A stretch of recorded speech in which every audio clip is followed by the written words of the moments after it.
Hello, good morning, students. Today, in the next part of the English of class 12, I am going to teach you. I have already taught you the previous part of the lesson named The Lost Spring. Here describes the life of a child, rag paper child, whose life spends selecting, picking out garbage, etc. Here we start.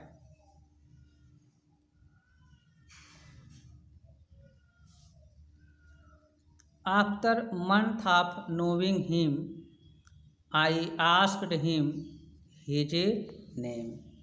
Writer कह रहा है कि the writer saying that he asked the child name when he had familiar with him in 1 month. एक महीने तक उससे परिचित होने के पश्चात राइटर ने उसका नाम पूछा. साहेब आलम, he announced. The boy who pickups garbage, etc. He replies that his name is Sahib Alam. Sahib Alam. He does not know what it means. But when he says about his name, he does not know what is the meaning of his name. I think every name has its own meanings.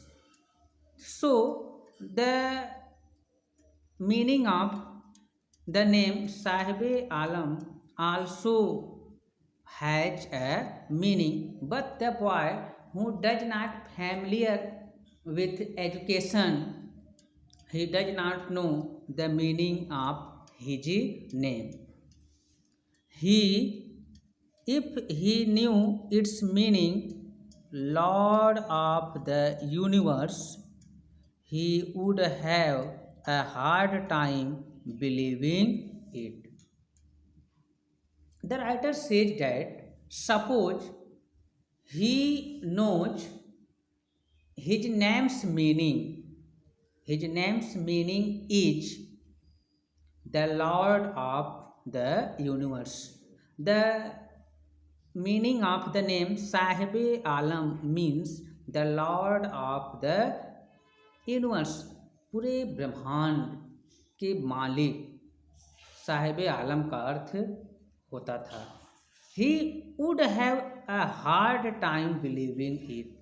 After knowing the meaning of his name, the boy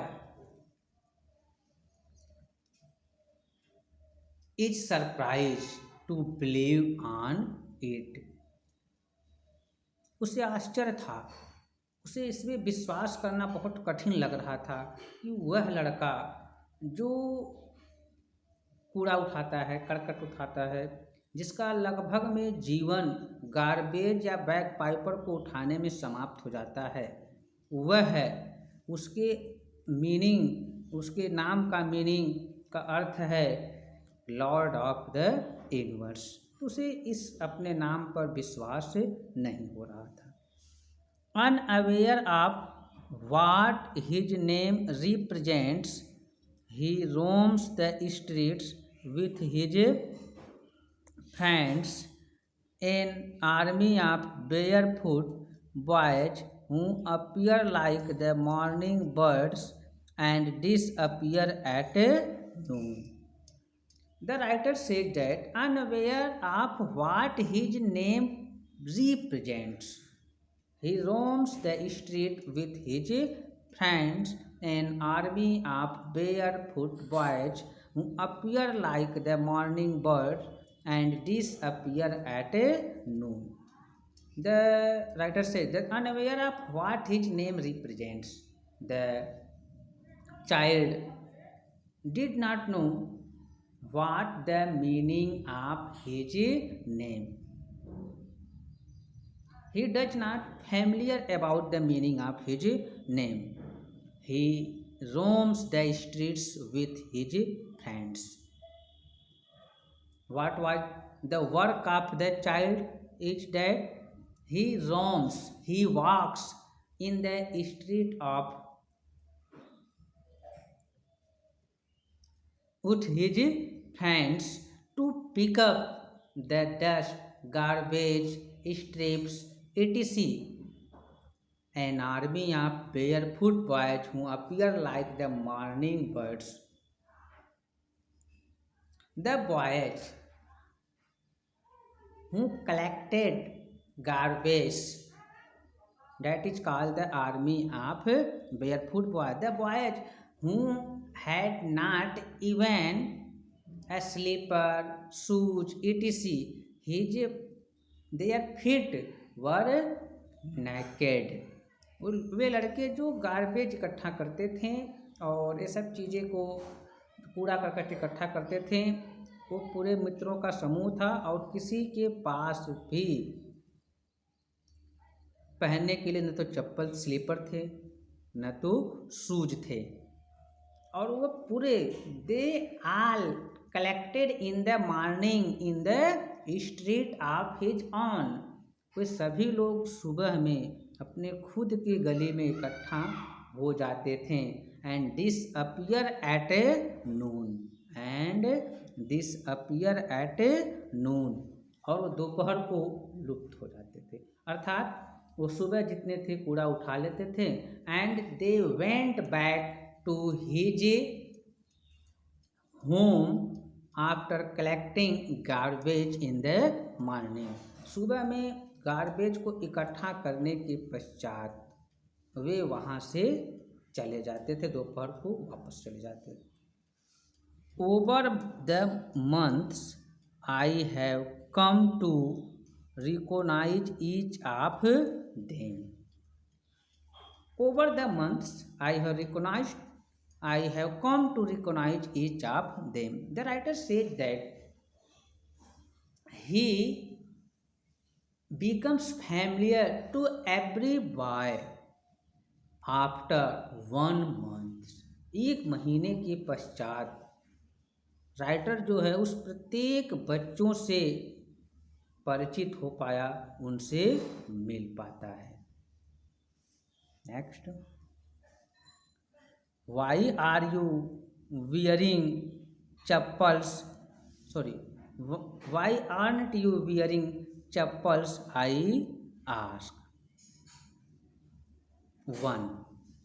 The writer asks one of them, why aren't you wearing chappals? Chappal is called slipper in English. तो मैंने उनमें से एक से पूछा कि तुम क्यों चप्पल नहीं पहने हुए हो. My mother did not bring them down from the ship. He answers simply. He answers politely in simple language simply that his mother did not bring the slippers for him from the safe. Safe is a kind of almirah और तिजोरी. तो वो कहता है कि उसकी माँ आलमीरा से या तिजोरी से उसको स्लीपर नहीं निकाल करके देती है, क्योंकि उसके पास एक आग स्लीपर रहा होगा, वो भी टूटा फूटा रहा होगा, तो उसकी माँ सोचती थी कि ये भी टूट जाएगा. तो because he was the most poorest boy, तो उतने गरीब थे इसीलिए उनको जो स्लीपर निकाल करके उसकी माँ नहीं देती थी. Even if she did not will throw them, sorry,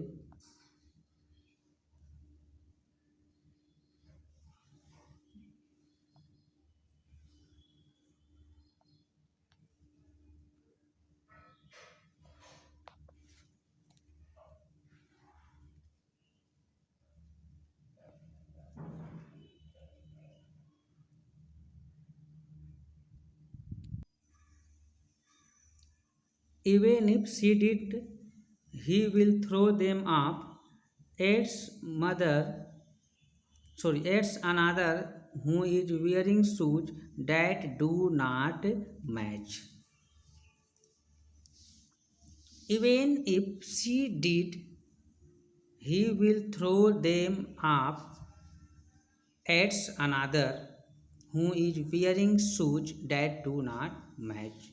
The boy who is wearing shoes, the shoes is not matched, the shoes are mismatched due to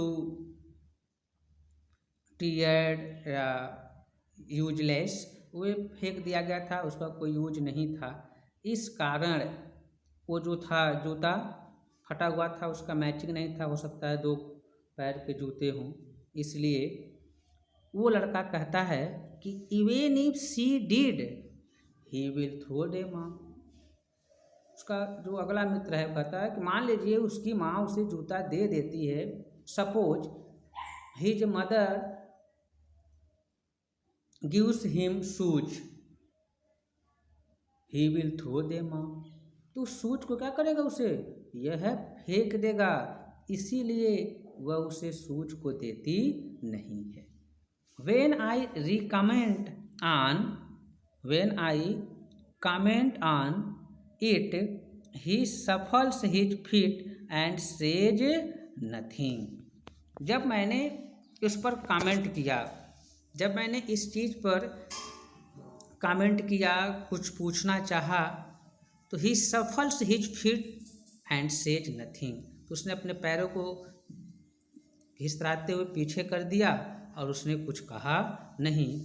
I want shoes says A third boy who has never owned a pair all his life. I want shoes says A third boy, एक तीसरा लड़का कहता है कि मुझे जूता चाहिए। I want shoes who has never owned a pair all his life, जिसने अपने पूरे जीवन में कभी भी जूते को, एक जोड़े जूते को कभी देखा नहीं है। Travelling across the country I have seen children walking barefoot. Travelling across the country, पूरे शहर में यात्रा करते हुए मैंने बच्चों को देखा नंगे पैरे चलते हुए। राइटर ने इस तरीके से वर्णन किया। In cities on village roads, शहरों में देखा, गांव के सड़कों में देखा। It is not lack of money but a tradition to stay barefoot is one explanation. यह एक स्पष्टीकरण था कि यह एक परंपरा नहीं था। ये पैसे के the boys are walking in the street in villages and cities barefoot due to not lack of money but it's a tradition to walk barefoot. That's the explanation. मतलब नंगे पैरे चलने की एक परंपरा थी और ऐसा नहीं था। ये यही एक्सप्लेनेशन थी कि 2 पैसे की कमी के कारण नहीं टहल रहे थे, बल्कि वो नंगे पैर चलने की क्या थी, एक परंपरा थी। आई वंडर इफ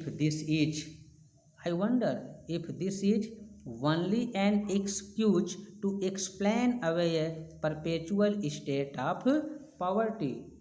मुझे आश्चर्य हुआ कि if this is only an excuse to explain away a perpetual state of poverty. मुझे आश्चर्य हुआ कि यह जो परपेचुअल स्टेट ऑफ पॉवर्टी है, निर्धनता की एक अस्थाई दशा है जिसको टाला नहीं जा सकता है, हटाया नहीं जा सकता है। इस दशा को एक्सप्लेन करने का केवल यही एक बहाना है। तो इसके आगे हम फिर अगले वीडियो में डिस्कस करेंगे। Have nice day, best of lux everyone.